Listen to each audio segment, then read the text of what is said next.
If you live by the law, you'll die by the law. If you live by the sword, you'll die by the sword.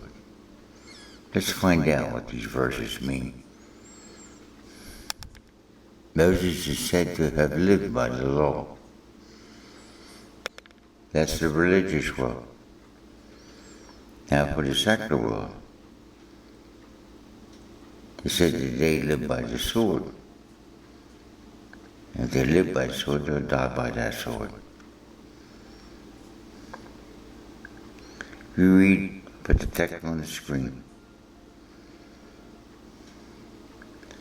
The Word of God is quick, alive, it's life.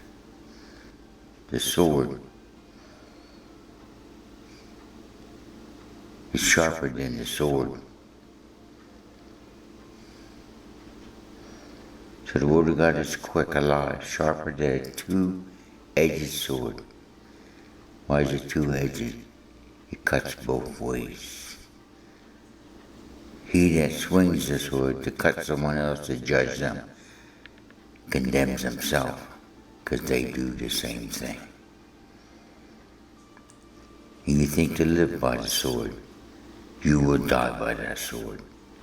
The letter of the word was given to you to slay. Read Romans chapter 7. Paul discovered that fact.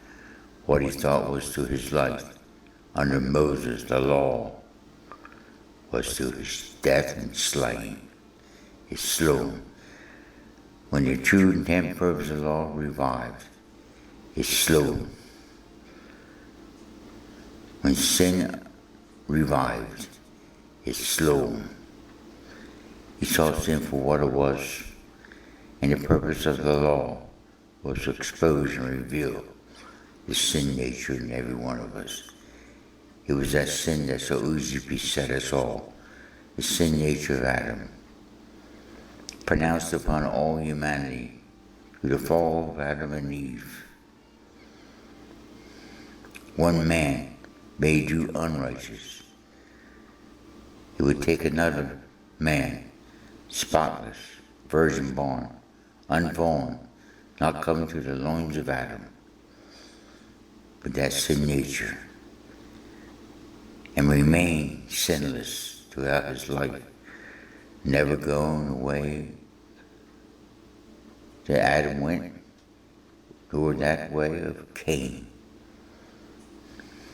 who slew his own brother. That's not a whole issue. Brought out my series on going in the way of Cain. Welcome to the land of Nod, east of Eden.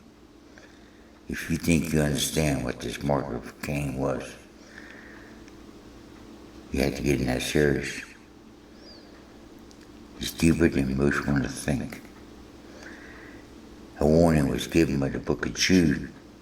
In that book of Jude, it's clearly written, warning about the end time which we are living in today. They'll go in the way of Cain, Korah, and Bel. That's why it takes more than one video to bring this out. Just about the way of Cain. Then you got to get in the way of Korah and Bel. Prophets today, paid prophets, going the way of Bel, who was hired by a heathen king to curse Israel. Then you get in the way of Korah.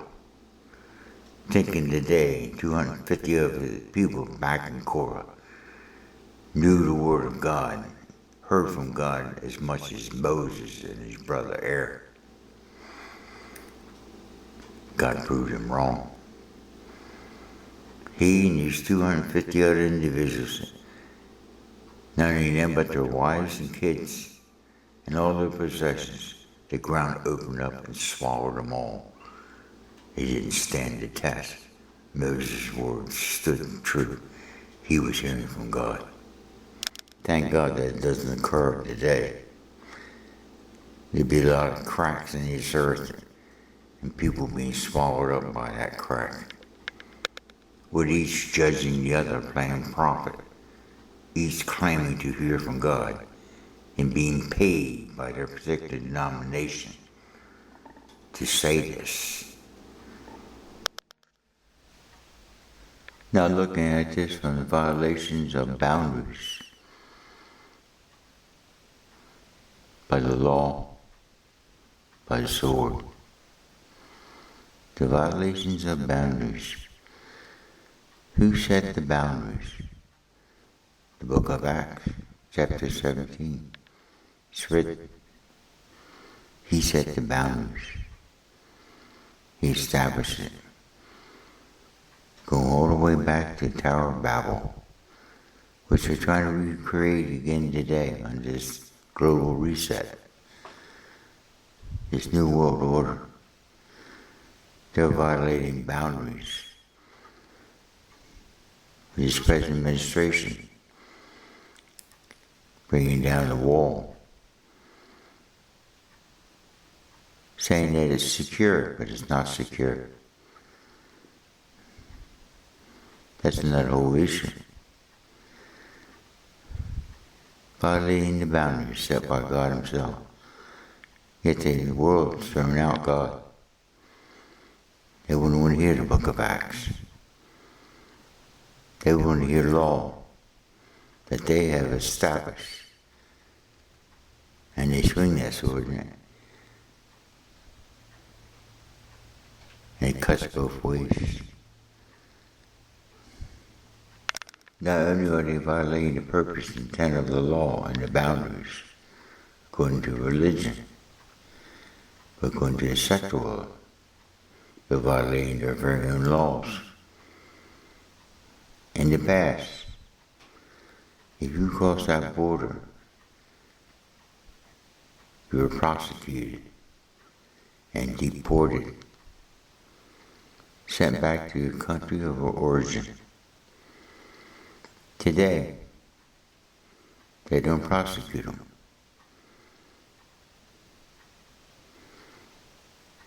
So by rights, and you see other administrations do this, they give those who have crossed that border illegally to cover their own stupidity,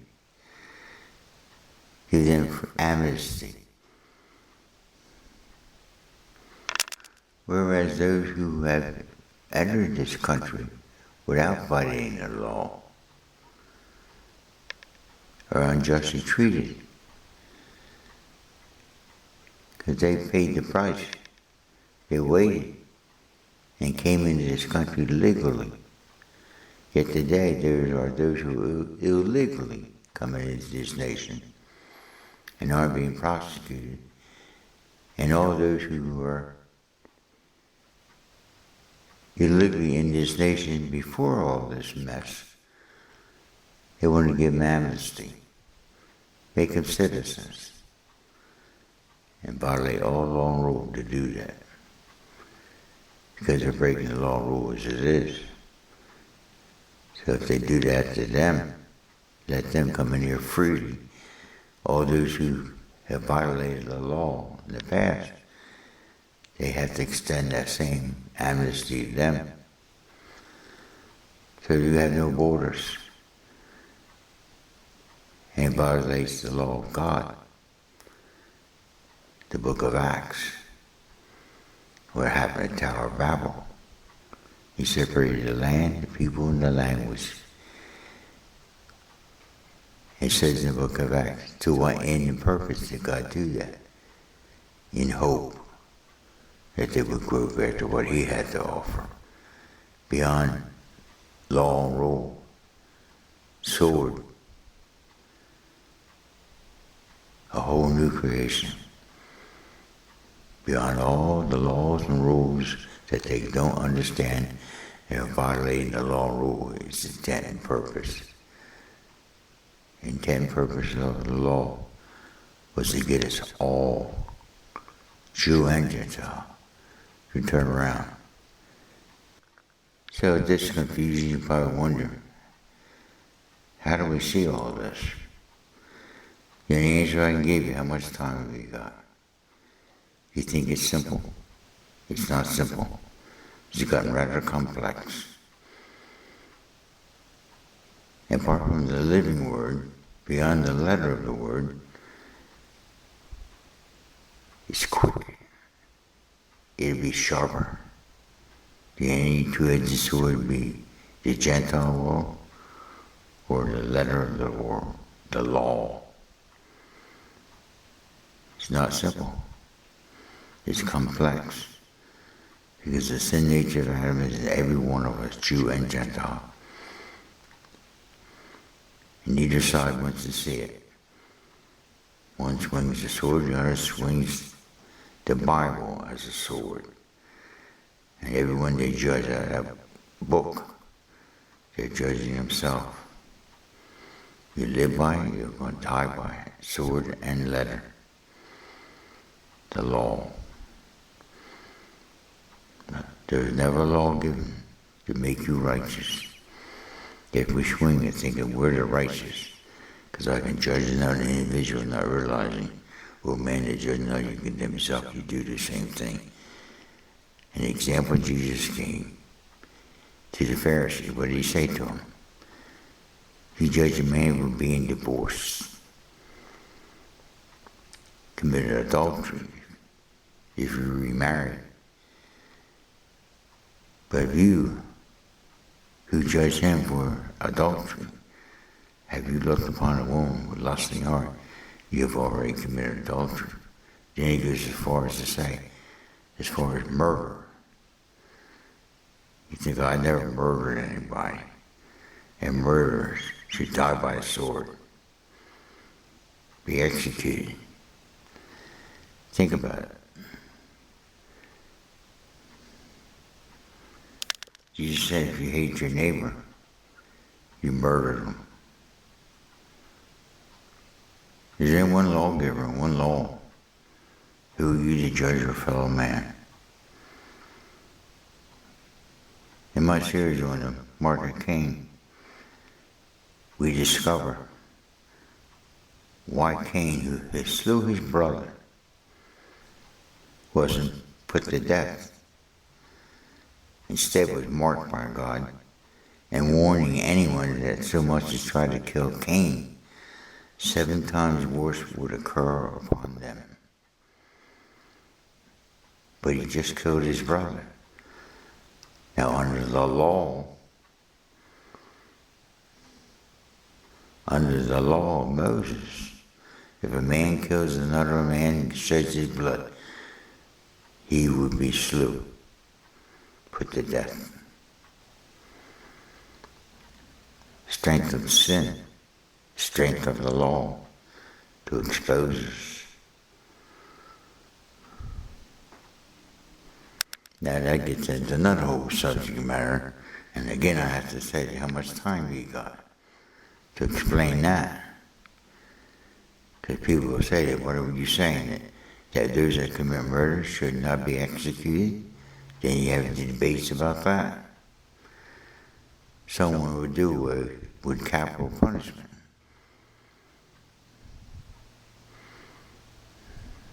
Think about it. Give everybody life in prison without parole. Many times you give people who have a life sentence, only do about 20 years, and they come up for parole and get out. He gets away with murder. See what I mean? There's objections to that. He shouldn't be paroled. He should stay there for the rest of his life. Sometimes they give out punishments like that, sometimes they don't. Mitigating circumstances, they call it. Each one taken individually. But then again, you have a president who can turn around and pardon people, even a murderer, by executive order. Pardon him. Depends on what Republican or Democrat.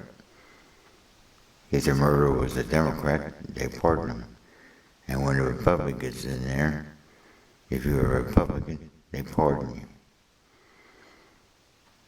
You convicted, guilty, and they pardon you. It's called the mercy and grace of God, because they don't believe in God. What's the justification for that? There's no justification for that. But who wants to object? Who wants to take the time to explain things? O Lord, if thou wert transgressions, who would stand? None of us, not a one.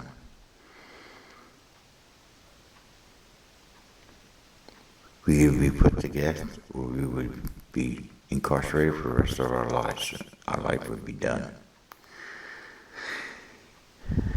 That day will come. You seek to try to justify yourself. That's not an old subject matter. You can't justify anything in your life. The just don't live by that. They live by faith, the substance of things hoped for, the evidence of things not seen. What's not seen? Back to the living word. All they know is the sword or the letter of the word, the law. You live by that law, you die by it. You live by the sword, you'll die by it. It's rather complicated, but it's not. That's the very treacherous soul of humanity. In the Old Testament, they have what they call cities of refuge. Where if an individual committed a crime, if he could get to that city, he wouldn't be prosecuted. And once he got there, he could not ever leave that city. If he did, he would be prosecuted. Today, you see it. I can't think of the word. I think the word is amnesty. There are states of amnesty for the illegals. That if they can get to that state, they won't be prosecuted or deported by ICE. Safe haven for them. Yeah, you see what's happening. They get overwhelmed. Because Texas isn't that way. And they're sending them to all these cities of refuge. Amnesty. And they're getting overwhelmed. They can't handle it. Well, that's what they want to be. It shouldn't be that way. So what's the answer? There's the law, there's the sword again. Apart from God, there is no answer. And again, I have to say to you how much time you got to explain the answer. It's not simple.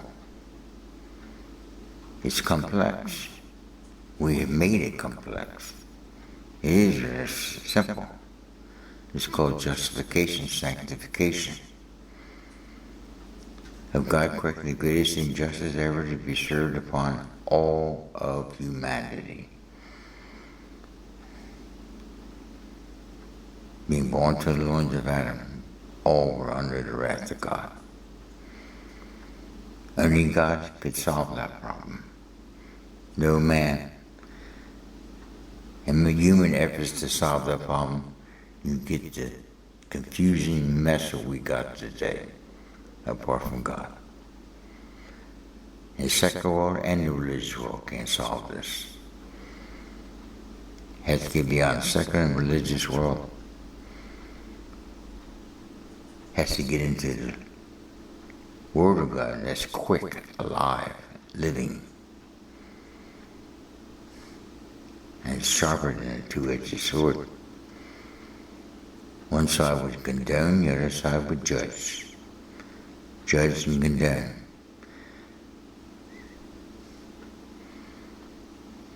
God didn't judge or condemn. You gotta understand that, how much time you got. Those that fled to refuge cities of refuge were still guilty of whatever crime they committed. But as long as they stayed in that city of refuge, they wouldn't be judged. Think about it. How much time we got? Just to get in deeper. Folks don't want to go this deep. But it all comes back on one phrase, which needs to be explained. How much time we got on this? The just shall live by faith, not by sight. And that faith being substance of things hoped for, the evidence of things not seen.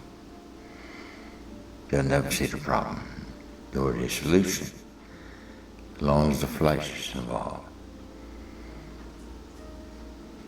It's done by the Spirit. The Spirit brings life. The flesh will give you death.